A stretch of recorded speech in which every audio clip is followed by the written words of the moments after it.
रमा देवी अब 65 साल की हो चुकी थी और अपने बेटे बहू के साथ रहती थी। विनीता, जो रमा देवी की बहू थी, रमा देवी को बिल्कुल भी सम्मान नहीं देती थी। विनीता सारा समय अपनी सहेलियों के साथ बस गप्पे ही लड़ाया करती थी। अरे विनीता, आजकल महंगाई तो देखो कितनी बढ़ गई है। अब तो लगता है पुराने जमाने की तरह चटनी रोटी और प्याज रोटी खा के ही जिंदा रहना पड़ेगा। अरे विनीता के तो मजे ही मजे हैं, इसको तो नौकरों की जरूरत ही कहाँ है। अरे इसकी सास जो है, तभी तो विनीता को बहुत मजे आ रहे हैं और एक नौकर के पैसे भी बच जाते हैं। उधर रमा देवी भूख से तड़प रही थी क्योंकि सुबह से उनकी बहू ने उन्हें कुछ भी खाने के लिए नहीं दिया था। अरे जल्दी जल्दी पराठे बना के खा लेती हूँ, नहीं तो 2 पराठे बुढ़िया के लिए भी बनाने पड़ेंगे। अब ये भूख मुझसे तो बर्दाश्त ही नहीं हो पा रही है। अब बेचारी रमा देवी को गर्म पानी पीकर ही अपनी भूख को शांत करना पड़ता है।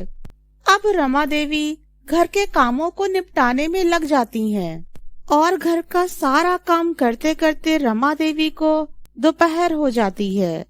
बहू, मुझे बहुत जोरों की भूख लगी है बेटा, कुछ खाने के लिए दे दे। दिन भर आपको भूख ही लगती रहती है, दूसरा तो कोई काम ही नहीं है आपको। बाहर टेबल पर चने रखे हैं, उन्हें जाकर खा लो। और एक बात सुन लो, आज मैं अपनी फ्रेंड के साथ बाहर जा रही हूँ, इसलिए खाना तो रात में ही मिलेगा। ये सुनकर सास का मन बहुत उदास हो गया। फिर वह धीरे से बोली, बहू तू कहे तो मैं अपने लिए कुछ बना लूं। एक आदमी के लिए खाना बनाओगी आप?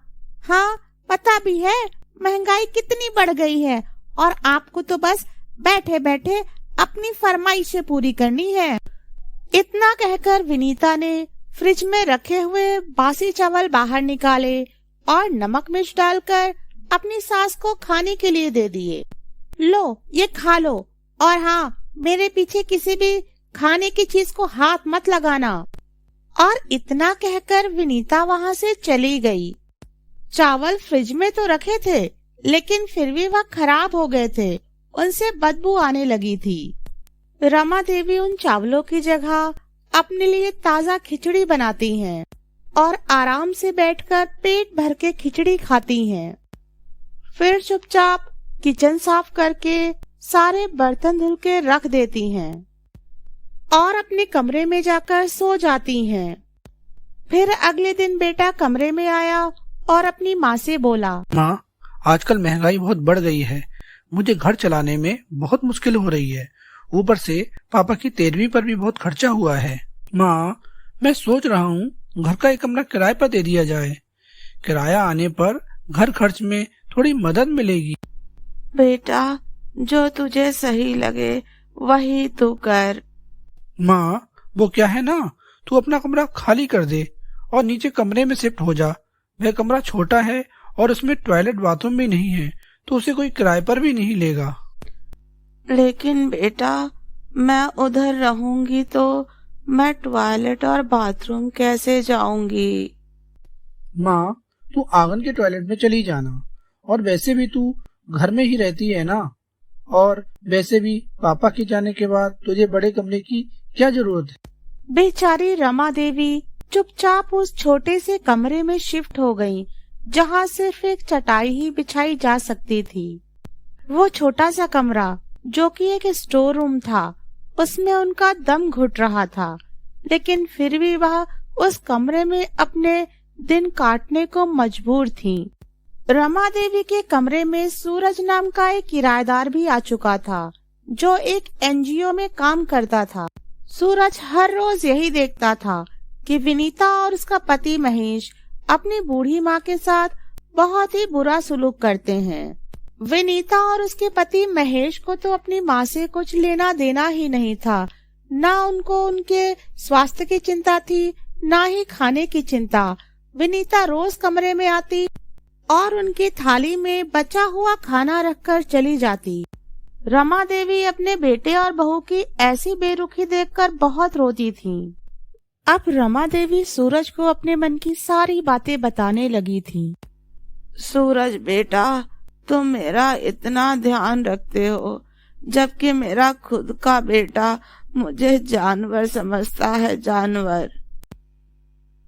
मेरे बेटे के जैसा बेटा भगवान किसी को ना दे, क्योंकि मेरे पति की जान मेरे बेटे की लापरवाही के कारण ही चली गई।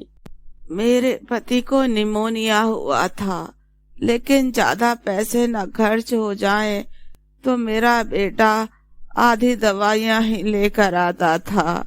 जब उनका स्वास्थ्य थोड़ा ठीक हुआ तो उसने दवाइयां लाना बंद कर दी। एक रात उन्हें सांस लेने में बड़ी परेशानी होने लगी। तब मैंने अपने बेटे से उन्हें डॉक्टर के पास ले चलने को कहा, लेकिन मेरा बेटा उन्हें डॉक्टर के पास लेकर नहीं गया और उनके दम घुटने से मौत हो गई। यह दर्द भरी कहानी सुनकर सूरज ने रमा देवी से कुछ कहा, जिससे रमा देवी की आंखों में एक नई उम्मीद जग गई।